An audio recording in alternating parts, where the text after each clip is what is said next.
Hi, I hope you are doing well. I wanted to make you a very short video to show you what I built you for ENC 1101. So this is really great. It includes all the things and more that you wanted for your students. And so this is the home page when they first come in. And you'll see that over here on the left-hand side, the first thing that was put in was the e-text. This can be anything that you want it to be.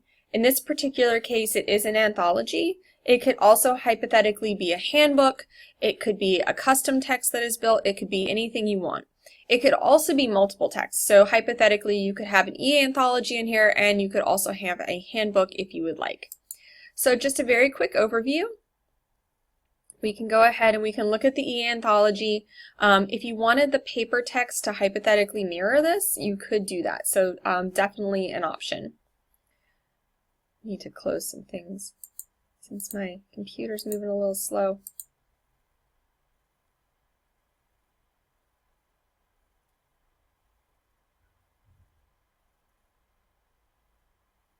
And you can see in this particular case, we just put in literature anthology. It has essays, poetry, fiction, and drama.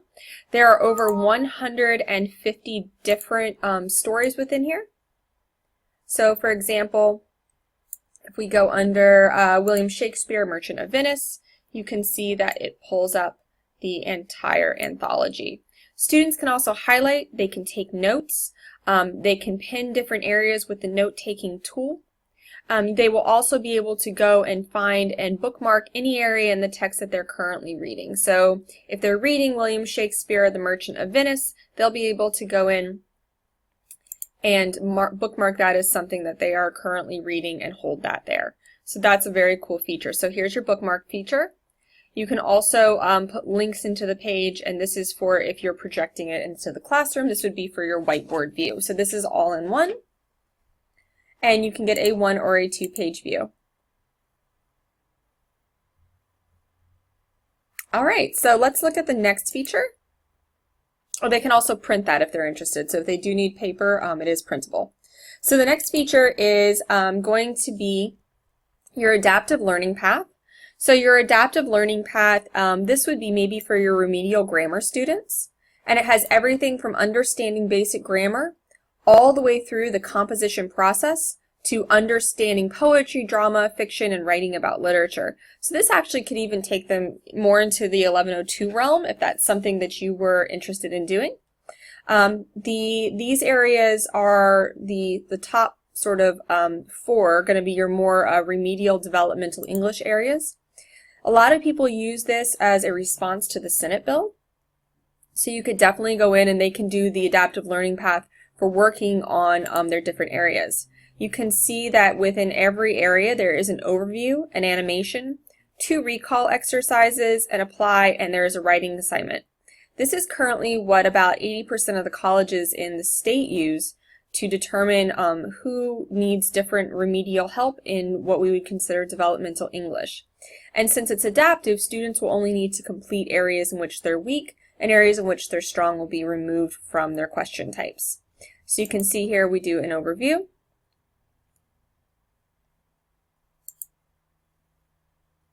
This is all ADA compliant, and it actually, you can use it in the classroom and you can make it bigger. It's full audio. And we can see here that they submit this. I would go back to my learning path, and you can see I've gotten a gold star that I've completed that. The recall exercises are pretty short exercises. They're usually like 1-sentence exercises, just checking their basic understanding of the topic. So here, identify the main verb. I can go ahead and I can check my answer. I can see that that's incorrect and why that's incorrect. You can give them multiple submissions on this as well. And I will continue and save that for later. And then let me go back to my learning path here. You'll see the apply exercises are a little bit longer. In this particular apply exercise, they're usually given a full paragraph in which they're asked questions from that particular paragraph. So you can see here, click on the subjects of the clauses in the paragraph. And as I go through, I can see why I might be incorrect, and it'll score the question for later. And I can see how I did, where I need help, and it will actually send me back to that particular area for help that I need. Okay, So that's going to be that one.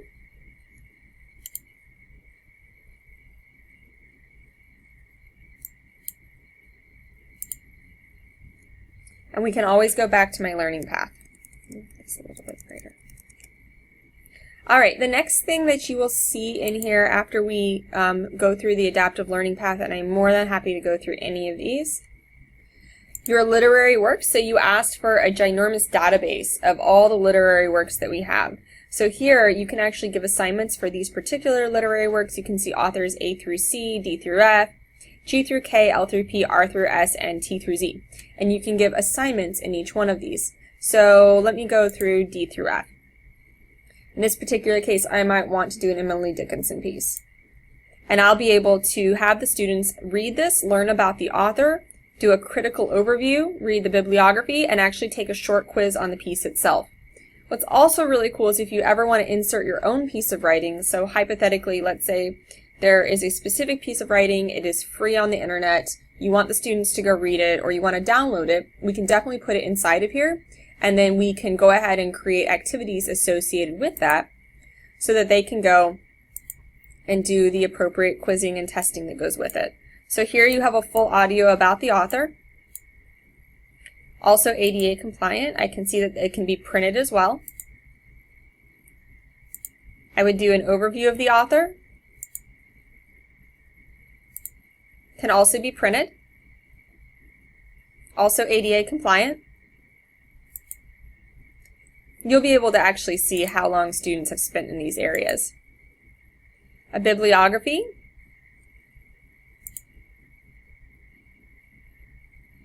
And there's a post-test that goes with it.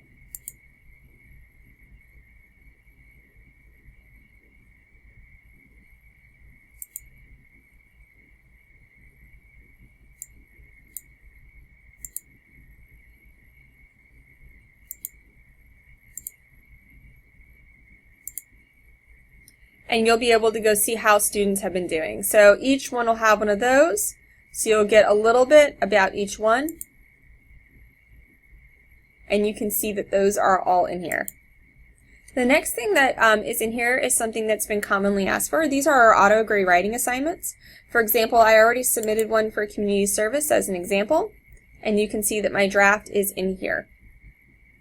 I don't know if it'll let me get feedback since I already submitted, but they don't just get information on spelling and grammar, they get information on the 5 components of tone and voice and all of those good things. And I can always go back, and you can see this one has already been submitted.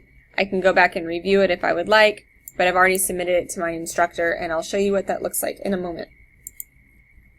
Alright, the next thing that is in here is very cool. This is an auto draft checker. You can see here, I'm going to show you a quick tutorial on how students would use this. It is free. They can download it, and we can actually put it inside of the literature lab. They can put their papers inside of here, and it will actually give them a general overview of what they need to look at. So you're writing your rough draft, and, you know, like all writing, there is room for improvement.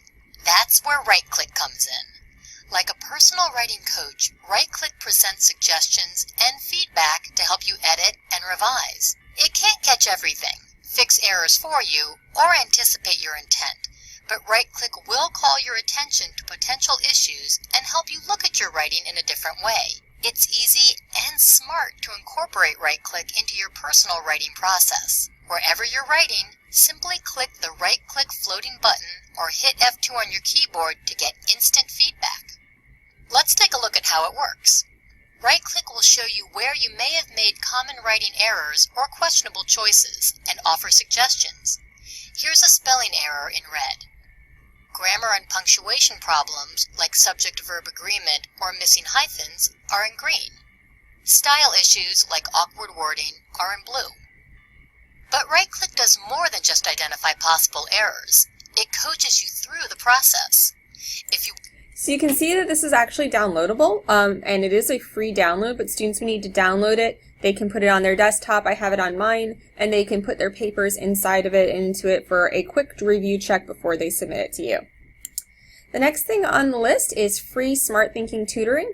they are able to have 3 free submissions to Smart Thinking, and just so you know, this is a great way for them to start getting a little bit of assistance with their papers before they also submit them to you, and they will receive a response within 12 to 48 hours.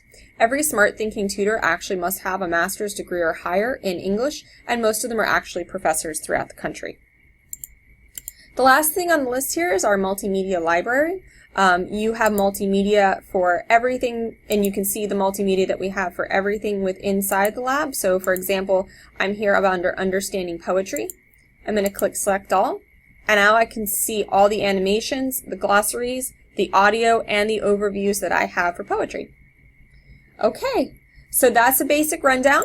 I'm going to send you the username and password so you can go into it.